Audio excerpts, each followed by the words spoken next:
Assalamualaikum warahmatullahi wabarakatuh. Baiklah, jumpa lagi bersama saya Yana Nurdiansyah Putri. Kali ini kita akan membahas tentang sejarah dan ciri-ciri bakteri. Yuk kita simak video kali ini. Nah, ada yang tahu nggak apa itu bakteri?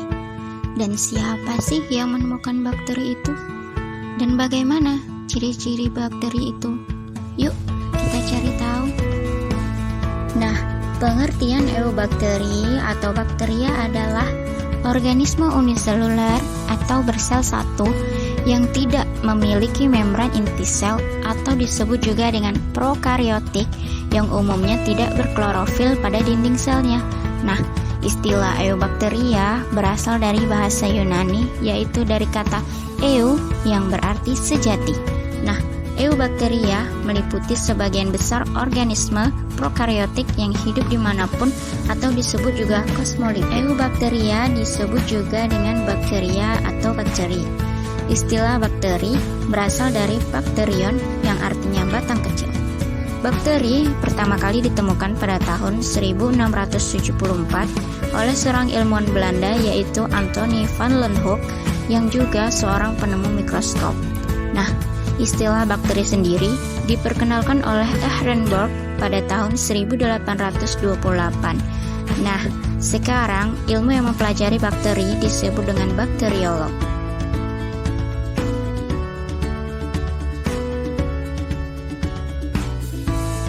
Selanjutnya yaitu ciri-ciri umum eubakteria adalah sebagai berikut. Yang pertama, umumnya tidak berklorofil. Yang kedua, bentuknya bervariasi.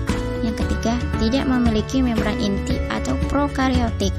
Yang keempat, berukuran antara 1 sampai dengan 5 mikron. Sangat kecil ya teman-teman. Yang selanjutnya itu, yang kelima, dia hidup secara parasit atau bebas, yang disebut juga kosmolipid atau patogen. Ciri selanjutnya yaitu yang keenam, dia bersifat uniseluler atau bersel satu. Yang ketujuh, eubakteria dinding selnya itu tersusun atas peptidoglikan atau yang terdiri dari gula dan protein. Yang kedelapan itu, eubakteria berkembang biak dengan cara membelah diri, konjugasi, transformasi, dan transduksi ataupun pemindahan sebagian materi genetik melalui perantara virus. Yang kesembilan itu, dia bergerak dengan flagella atau pili. Yang ke-10, dia berperan penting untuk proses penguraian zat-zat organik. Nah, selanjutnya, eubakteria dibedakan menjadi 4 bagian. Yang pertama, dibedakan berdasarkan cara memperoleh makanannya. Yang kedua, berdasarkan kebutuhan oksigen. Yang ketiga, berdasarkan letak flagellanya. Dan yang keempat, berdasarkan bentuknya. Nah, yang pertama kita bahas yaitu bakteri berdasarkan cara memperoleh makanannya. Yang pertama itu bakteri heterotrof. Bakteri heterotrof ini maksudnya itu bakteri yang tidak dapat menghasilkan makanannya sendiri. Yang pertama, dia itu parasit, yaitu bakteri yang mengambil nutrisi dari organisme yang masih hidup. Contohnya itu E. coli. Yang kedua, bakteri itu disebut juga saprofit, yang mana bakteri ini mengambil nutrisi dari organisme yang telah mati. Contohnya yaitu Mycobacterium tuberculosis. Yang kedua itu ada bakteri autotrof ataupun bakteri yang dapat menghasilkan makanannya sendiri. Yang pertama itu disebut juga fotoautotrof, yakni bakteri yang menggunakan sumber energi cahaya matahari untuk menghasilkan makanannya. Contohnya itu bakteri hijau ataupun bakterioklorofil dan bakteri ungu bakteriopurpurin. Yang kedua itu chemoautotrof, yaitu menggunakan sumber energi kimia untuk menghasilkan makanannya. Contohnya itu bakteri Nitrobacter, Nitrosomonas, dan Nitrosococcus. Nah, bakteri yang kedua yaitu dibedakan berdasarkan kebutuhan oksigennya. Yang pertama itu ada bakteri aerob, yakni bakteri yang membutuhkan oksigen bebas. Contohnya Nitrosomonas dan Mycobacterium tuberculosis.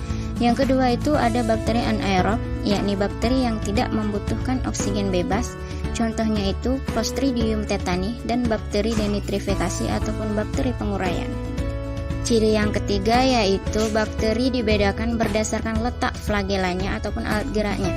Yang mana yang pertama itu ada atrik, adalah bakteri yang tidak memiliki flagella.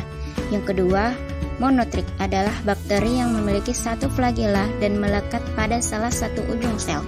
Yang ketiga itu ada Lophotric, yaitu bakteri yang memiliki banyak flagela dan melekat pada salah satu ujung sel.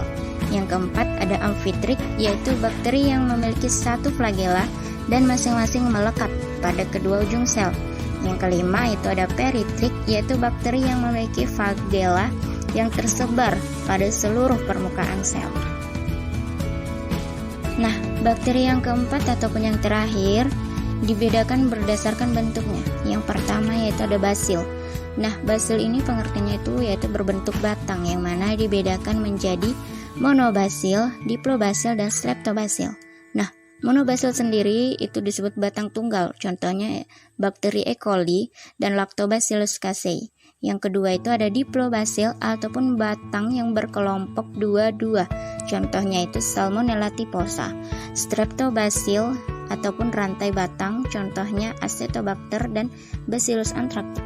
Nah, yang kedua itu ada kokus ataupun berbentuk bola, dibedakan menjadi monokokus, diplococcus, dan streptococcus dan staphylococcus. Nah, monokokus sendiri yaitu berbentuk bola yang mana dia tunggal, contohnya Micrococcus luteus. Yang kedua ada diplococcus ataupun bola berkelompok dua-dua, contohnya ada Diplococcus pneumoniae ataupun penyebab penyakit radang paru-paru. Yang ketiga itu ada Streptococcus ataupun berbentuk bola yang membentuk rantai, contohnya Streptococcus thermophilus ataupun bakteri untuk pembuatan yogurt.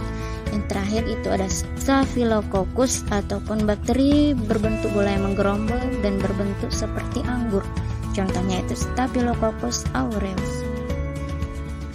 Ketiga itu ada bentuk spirillum ataupun spiral seperti huruf S. Nah, bakteri berbentuk spiral ini dibedakan menjadi Coma dan Spirochaeta.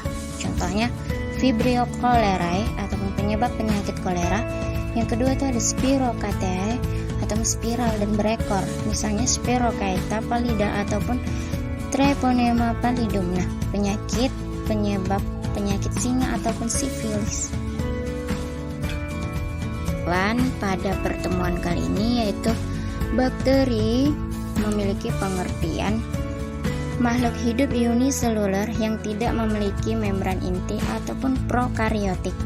Nah, bakteri sendiri itu dia hidup secara bebas dan tersebar di mana-mana ataupun sering disebut juga kosmolipid. Nah, bakteri dibedakan berdasarkan 4 bagian, yaitu yang pertama cara memperoleh makanan, yang kedua kebutuhan oksigennya, yang ketiga letak flagelanya ataupun alat geraknya, dan yang keempat bentuknya.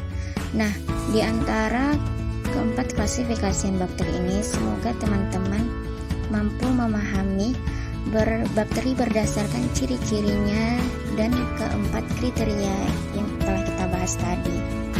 Nah, itulah tadi penjelasan dari saya. Mohon maaf atas segala kekurangan dan terima kasih telah menyaksikan. Wassalamualaikum warahmatullahi wabarakatuh.